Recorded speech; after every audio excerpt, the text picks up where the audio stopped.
Hello witches, wizards and those who are yet to receive their Hogwarts letters. Welcome to my Harry Potter kitchen. This is the YouTube series where I'm baking my way through the Harry Potter books, making recipes for all the food and drink featured inside. If you missed last week's recipe for our lightning bolt rock cakes, then check out the link down below to catch up. But it's Magic Monday, so let's see what's waiting for us today.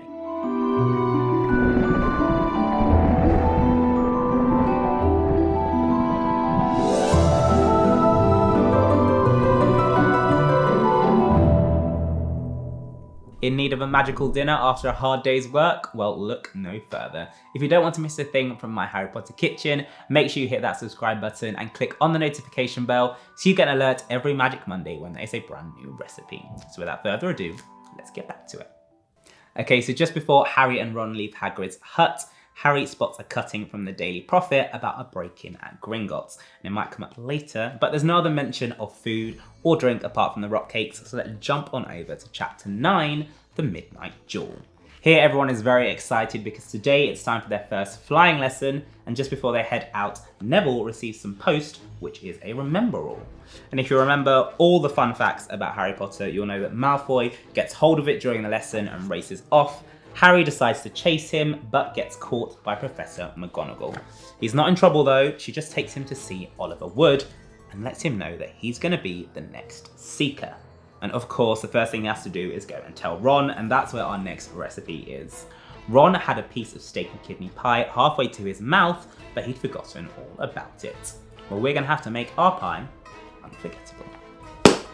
For our steak and kidney pie, we're going to make our filling with 400 grams of steak or diced beef, 200 grams of kidneys, 1 red onion, a few cloves of garlic, 2 tablespoons of plain flour, and we're going to season it with salt, pepper, rosemary, thyme, and a few dashes of Worcestershire sauce.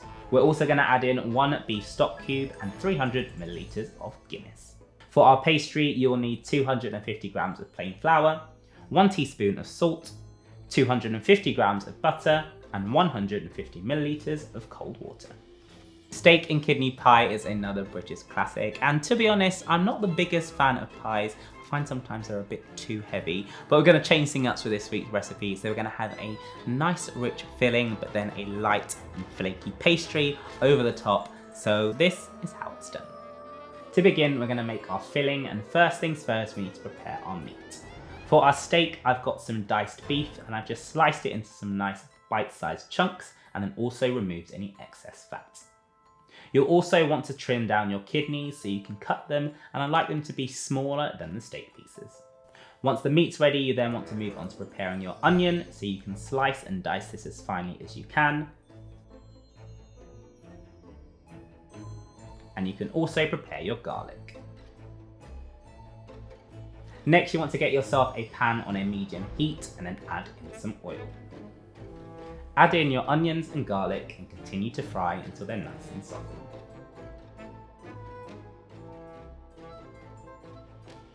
Once it's ready, you can add in your beef and then keep on turning it until it's nice and browned on each side. You now want to season it with salt, pepper, rosemary, and thyme.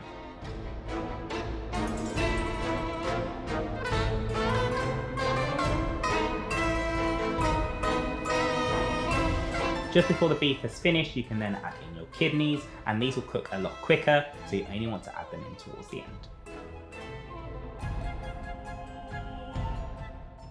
At this point, you'll notice that there's lots of juices from the meat in your pan. So we're going to add in our flour. This is going to soak up all of the juices and also thicken our sauce afterwards.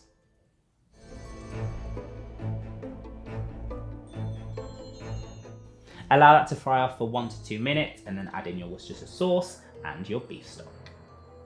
Stir this through, and then we're going to add in our Guinness a bit at a time just to make sure the mixture doesn't go lumpy.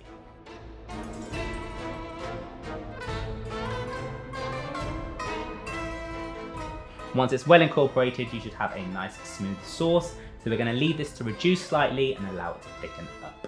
This will take about 10 to 15 minutes. Keep on stirring every now and again just to make sure it doesn't stick to the bottom. And if you're happy with the consistency before it's finished, you can pop a lid on top to stop all of the water from evaporating. Now while our filling is bubbling away, we can move on to making our pastry. And as I said at the start, for this one we're going to do something a bit lighter, and that's a puff pastry. Now you might remember a few recipes ago when we made our apple pies, we did a full puff pastry where I showed you how to laminate the dough. But when you're making a pie and you need some comfort food, you don't have time for that. So I'm going to show you how to make a rough puff pastry, which takes less time, is super easy, and then you can get to enjoying some Harry Potter films. For the rough puff pastry, you want to add your flour into a bowl along with your salt. Give it a mix through, and then you want to add in some cubes of butter. You want to make sure the butter is soft but not melting. Slowly work the butter into the flour, but instead of making breadcrumbs, we want to leave some visible bits of the butter in there. This is going to puff up and create those layers of flakes in our puff pastry. Once the butter's covered, you can then slowly add in your water until it forms a soft dough.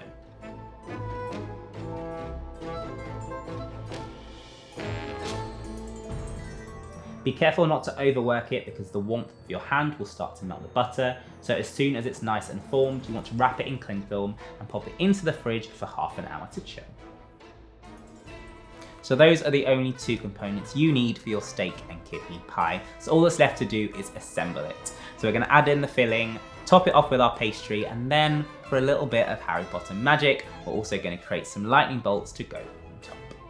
Once the filling is ready, you want to pour it into an oven-proof dish. I've gone for a nice round one, and the filling should come up just to the top of the dish. Pop this to one side, and then it's time to roll out our pastry. Lightly flour your surface and then add your dough on top. Flour your rolling pin and then roll it out to about 1/2 centimetre thick. A quick trick is to find a cake tin or a plate that is the same size as the dish you're using for your pie. Take this and trace around it to get a perfect circle that you can pop on top of your pie dish. Place the pastry over your filling, press down at the sides, and then I've used some fondant tools to style the edges. Now if you have some leftover pastry, you can also use it for decorations. I've got a lightning bolt stencil and cut out a few. Before we add them onto the top, we're going to make a quick egg wash by beating an egg and milk together and then brushing it lightly over the pastry. Add your decorations on top and then give them another egg wash before it's time to bake. You want to pop your pie in the oven at 180 degrees Celsius for about 35 to 40 minutes until it puffs up and goes nice and light and golden. You'll want to serve your pie while it's hot, so carefully remove it from the oven, cut through that nice flaky pastry and let your guests tuck in.